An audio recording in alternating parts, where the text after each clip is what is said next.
ball. I mean, I threw that thing straight to the ceiling, and I'm cussing beep beep beep beep. I mean, it's going nuts, right? And you look at, and he looked at me, and says, "What is wrong with you?"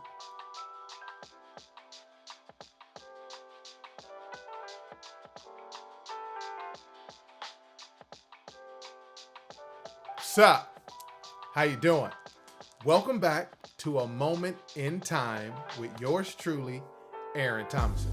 Now remember, this is the moment when I let you in my business, so I need you to be gentle.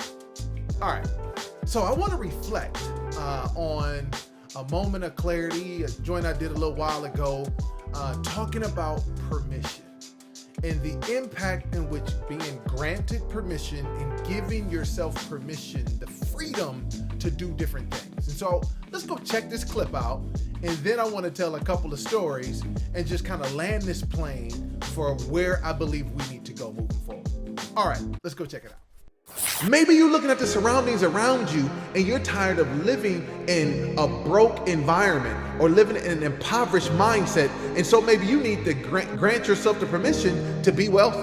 Grant yourself the permission to not be broke. Grant yourself the permission to not live check to check.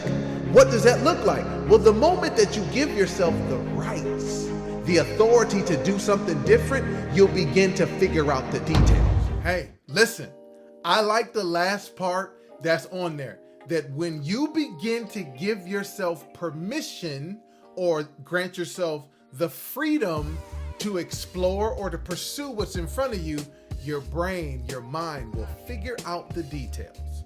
Let me tell you why I'm so passionate about that.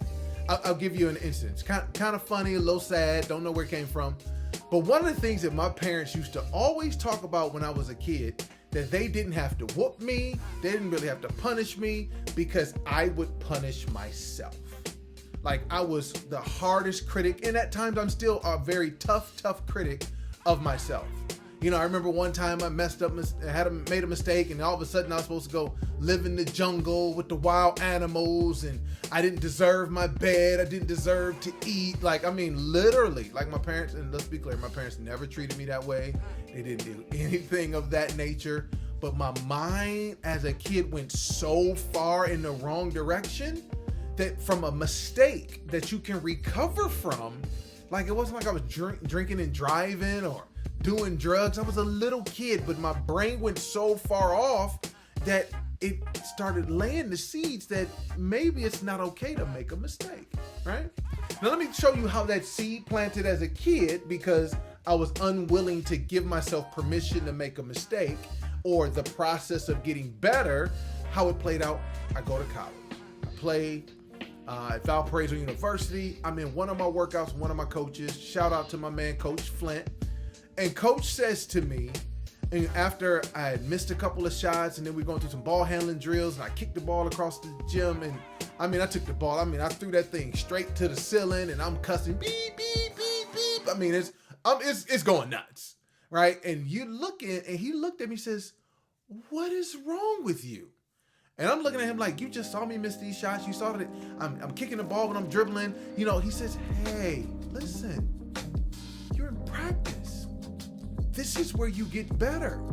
If you're not working hard enough to make any mistakes, you're actually not getting any better. So you're supposed to miss some shots. You're supposed to mishandle the ball. That lets me know that you're pushing yourself past your comfort level to get better." You must like the heavens open when he said that.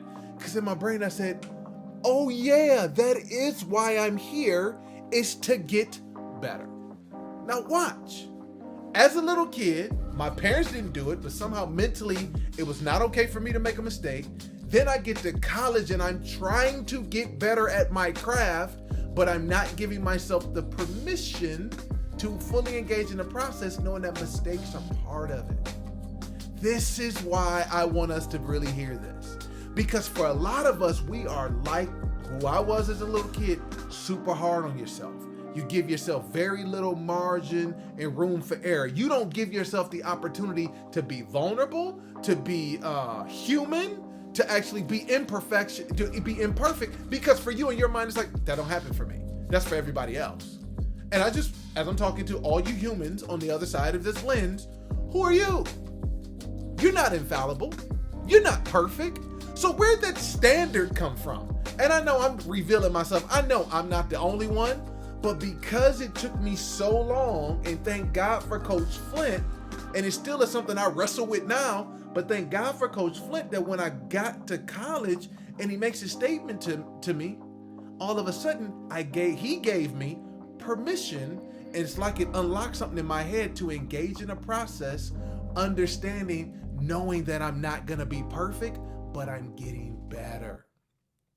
That's what I want a lot of us to think through. You don't have to be perfect, just get better. We're talking about progress.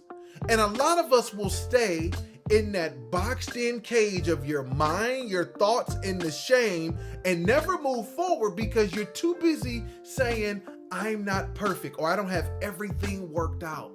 But guess what?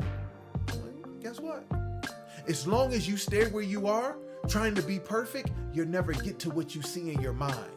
And you see it so much in your mind that you can't let it go. Like, I saw myself playing in front of thousands of people. I saw myself on TV. I saw my parents being proud of me because of sports, right? I saw all those things possible, but I couldn't get to those moments that eventually happened because I'm too busy being hard on myself about getting better at my craft. I want you to give yourself the permission to pursue, the permission to be imperfect, the permission to be better. Because guess what? When you give yourself the permission to be better, your brain is going to figure out the details on how we get it done. Your brain's going to figure it out. But until you unlock your brain, unlock the restrictions that you have put on yourself, you will always be sitting in this mental cage trying to figure out, how do I get it done, and why does it look like everybody else is better than me? And guess what? Why they look like they're better than you? Not because they're better than you, but because they gave themselves permission to be imperfect. And when you do that, you'll begin to develop in the process. Your mind will figure out the details, and you'll get better, you'll get better, you'll get better, and you'll arrive someplace that you only saw in your mind.